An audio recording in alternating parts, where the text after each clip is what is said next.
Good morning students. आज हम लोग नई यूनिट विद्युत धारा का चुंबकीय प्रभाव तथा चुंबकत्व magnetic effect of electric current and magnetism शुरू करेंगे। इसके पहले भी आप लोग पढ़ चुके हैं मैग्नेटिक फील्ड क्लास 10th में।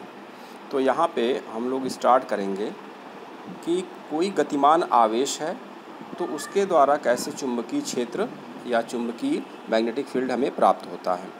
तो इसमें हम सबसे पहले एक परमानेंट मैग्नेट से शुरुआत करते हैं जिसके चारों तरफ चुंबकीय क्षेत्र होता है। इसको आप लोग पहले भी पढ़ चुके हैं, फिर भी यहाँ पे एक बार इसको रिवाइज कर लिया जाए। तो किसी भी प्रकार के चुंबकत्व का कारण विद्युत धारा होती है, चाहे वो परमानेंट मैग्नेट हो या इलेक्ट्रोमैग्नेट हो। तो उसको हम लोग आगे पढ़ेंगे। तो चलिए शुरू करते हैं। कॉन्सेप्ट ऑफ मैग्नेटिक फील्ड, चुंबकीय क्षेत्र की संकल्पना। तो ये क्या है? किसी चुंबक के चारों ओर का वह क्षेत्र जिसमें किसी चुंबकीय सुई पर एक बल आघूर्ण आरोपित होता है, जिसके कारण वह घूमकर एक निश्चित दिशा में ठहरती है, चुंबकीय क्षेत्र कहलाता है।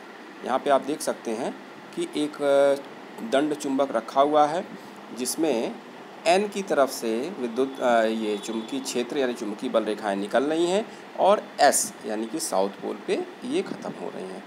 किसी भी बिंदु पर चुंबकीय क्षेत्र की दिशा उस बिंदु पर स्पर्श रेखा की दिशा में होती हैं। जैसे यहाँ P पे है तो P पर हम एक स्पर्श रेखा खींचेंगे तो उस स्पर्श रेखा की दिशा पे चुंबकीय क्षेत्र होगा। ऐसे यहाँ Q पे अगर हमको निकालना है तो वहाँ पे हम स्पर्श रेखा खींचेंगे और वहाँ पे वो चुंबकीय क्षेत्र की दिशा को बताएगा। अब magnetic effect of electric current में सबसे पहला प्रयोग ओर्स्टेड का था। तो ओर्स्टेड एक्सपेरिमेंट में यहाँ पे कुछ सर्किट दिए हुए हैं, फर्स्ट सेकंड थर्ड बनाए गए हैं और एक सर्किट की 3 दशाएं दी हैं, फर्स्ट सेकंड थर्ड। तो इसको पहले समझेंगे। इन्होंने एक्सपेरिमेंट में क्या किया, इन्होंने एक बैटरी ली, एक की लिया टैप की जिसको दबाने से, और एक AB तार लिया और उसके नीचे एक चुंबकीय सुई रखा। ठीक, चुंबकीय सुई आप सब लोग देखे होंगे कि अगर उसको हम फ्री छोड़ते हैं तो वह नॉर्थ साउथ दिशा में रुकती है। तो एक चुंबकीय सुई उसके पास रखा गया। तो जब इसमें पहले देखा गया कि जब यह स्विच खुला हुआ है यानी इस पर हमने स्विच नहीं दबाया है तो सुई में किसी भी प्रकार का कोई विक्षेप नहीं है, यानी कि सुई अपने नॉर्थ साउथ दिशा में रुकी हुई है। फिर दूसरी कंडीशन है उसमें जब हम इसको की को प्रेस करते हैं यानी कि कुंजी दबाते हैं तो इस AB में विद्युत धारा प्रवाहित होती है और हम देखते हैं कि सुई में विक्षेप हो गया और सुई में जो विक्षेप हुआ वह एक निश्चित दिशा में हुआ। तीसरी कंडीशन क्या है कि जब हम देखिए सेल की यहाँ पे दिशा बदल दी गई है, यहाँ पे जो दिशा है यहाँ पे सेल की दिशा बदली यानी कि विद्युत धारा की दिशा बदली। यानी जब हम फिर की को प्रेस करेंगे और विद्युत धारा की दिशा बदलेंगे तो फिर यह चुंबकीय सुई फिर घूमेगी, लेकिन पहले के विपरीत यानी सेकंड केस के विपरीत दिशा में यह घूमेगी। तो इसको यहाँ पे लिख दिया गया समझने के लिए। तो फिगर फर्स्ट से जब तक तार में वैद्युत धारा नहीं बहती है सुई तार के समांतर बनी रहती है, यानी उसमें किसी भी प्रकार का विक्षेप नहीं होता है। दूसरा, जैसे ही सेकंड में जैसे ही कुंजी को दबाकर तार में वैद्युत धारा प्रवाहित की जाती है, प्रवाहित करते हैं, चुंबकीय सुई में विक्षेपित हो जाती है, जैसा कि आप इसमें देख रहे हैं चुंबकीय सुई घूम गई। तीसरे फिगर थर्ड में यदि परिपथ में धारा की दिशा उलट दी जाए यानी पहले की विपरीत कर दी जाए तो सुई विपरीत दिशा में विक्षेपित हो जाती है या हो जाएगी। ठीक, तो इस प्रयोग से क्या स्पष्ट है कि तार में वैद्युत धारा बहने से इसके चारों ओर चुंबकीय क्षेत्र स्थापित हो जाता है। चूँकि वैद्युत धारा गतिमान आवेश होते हैं, वैद्युत धारा क्या होते हैं? गतिमान आवेश, यानी जब इलेक्ट्रॉन फ्लो होता है तो वैद्युत धारा बहती है। अतः हम यह कह सकते हैं कि गतिमान आवेश अथवा विद्युत धारा चुंबकीय क्षेत्र उत्पन्न करते हैं। अब इसमें एक चीज़ और दिया हुआ है कि हम इसकी दिशा कैसे निकालते हैं।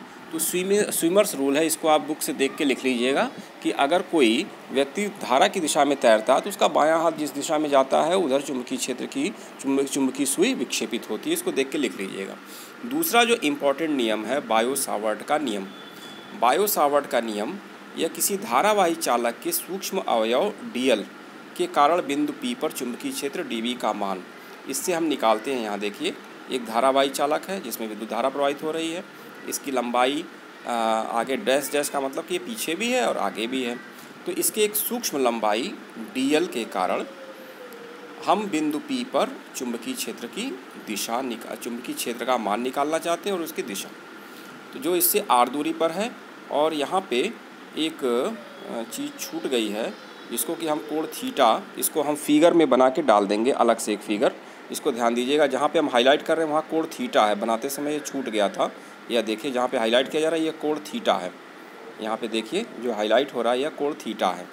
तो इसको क्या होगा, इसमें कैसे ये मान निर्भर करता है, तो फिर से इसको देखते हैं। किसी धारावाही चालक के सूक्ष्म अवयव डीएल के कारण, डीएल मतलब यह जो लंबाई दिख रही है, डीएल के कारण बिंदु पी पर चुंबकीय क्षेत्र डीबी का मान निम्नलिखित कारकों पर निर्भर करता है।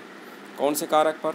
चालक में वैद्युत धारा आई के अनुक्रमानुपाती होता है, यानी कि धारा का मान यदि हम बढ़ा दें तो चुंबकीय क्षेत्र का मान बढ़ जाएगा। दूसरा, चालक के अवयव डीएल के अनुक्रमानुपाती होता है। डीएल के कारण मतलब कि अगर यह लंबाई बढ़ जाए तब भी चुंबकीय क्षेत्र का मान बढ़ जाएगा, यानी उसके डायरेक्टली प्रोपोर्शनल होगा। दूसरा, यह जो कोण थीटा है, जो इसको अभी हम बता रहे थे कि यहाँ थीटा छूट गया है, फिर से हम दिखा दें कि यह हाईलाइट हो रहा है, यहाँ पे कोण थीटा है। दूसरा फिगर बना के हम इसमें डाल देंगे, अभी भेज देंगे। तो कोण थीटा की साइन के अनुक्रमानुपाती होता है, यानी डीबी समानुपाती होता है या अनुक्रमानुपाती होता है साइन थीटा के। फिर बिंदु पी की अवयव से दूरी के वर्ग के व्युत्क्रमानुपाती होता है, यानी आर दूरी के वर्ग के व्युत्क्रमानुपाती होता है, यानी dB is inversely proportional to R square. अब इन सबको मिलाएंगे जब, तो डीबी समानुपाती या अनुक्रमानुपाती होगा I D L sine theta upon R square. ठीक, यह बिंदु पी पर चुंबकीय क्षेत्र की तीव्रता को प्रदर्शित करता है। अब यदि चालक निर्वात में स्थित हो तो यहाँ पे समानुपाती चिन्ह हटा के हम एक नियतांक रखते हैं μ0/4 ठीक, यह अब हो गया सूत्र dB = μ0/4 I D L sine theta upon R square. यह सूत्र सबको याद होना चाहिए, क्योंकि इस पे कई एक और सूत्र जिनको हमको निकालना है वो इस पे निर्भर करेंगे। इसको हम फिर डायरेक्ट यूज़ करेंगे। जहाँ μ0/4 नियतांक है, μ0 को निर्वात की चुंबकशीलता परमिबिलिटी ऑफ फ्री स्पेस कहते हैं, और इसका मान 10⁻⁷ या μ0 का मान 4π × 10⁻⁷ होता है। अब वेक्टर फॉर्म में अगर हम इसको लिखते हैं, चूँकि चुंबकीय क्षेत्र क्या है, उसकी दिशा होती है, यह एक वेक्टर क्वांटिटी है, तो dB = μ0/4 I D L cross R upon R cube. यहाँ डी एल क्रॉस आर में क्या होगा, डी एल होगा, आर होगा और साइन थीटा होगा, तो एक आर नीचे से कट जाएगा, तो यहाँ पे इसलिए आर क्यूब लिखा गया है। तो यह समझ लेंगे कि यह इसका वेक्टर फॉर्म है, dB = μ0/4 I D L cross R upon R cube. तो चुंबकीय क्षेत्र B का अब मात्रक, तो यह सूत्र याद रखेंगे। मात्रक क्या होता है, न्यूटन प्रति एम्पियर मीटर। इसको हम N/A × M कहेंगे, और इसको हम टेस्ला से निरूपित करेंगे, यानी 1 टेस्ला 1 न्यूटन प्रति एम्पियर मीटर के बराबर होगा। इसको सिंबल फॉर्म में 1 न्यूटन A⁻⁻1 M⁻⁻1 लिखते हैं। तो हम सामान्यतः टेस्ला उपयोग करेंगे। इसका छोटा मात्रक गॉस होता है, जो बहुत कम आपके यूज़ में आएगा, लेकिन फिर भी इसको जानना चाहिए। तो 1 गॉस = 10⁻⁻4 टेस्ला। टेस्ला एक बड़ी यूनिट है, तो कहीं कहीं गॉस से निरूपित करते हैं। तो 1 गॉस = 10⁻⁻4 टेस्ला। μ0 का मात्रक क्या है, न्यूटन प्रति एम्पियर स्क्वायर, यानी न्यूटन A⁻⁻2।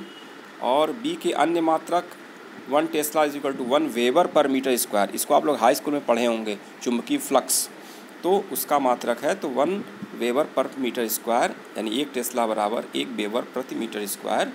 यह इसका एक और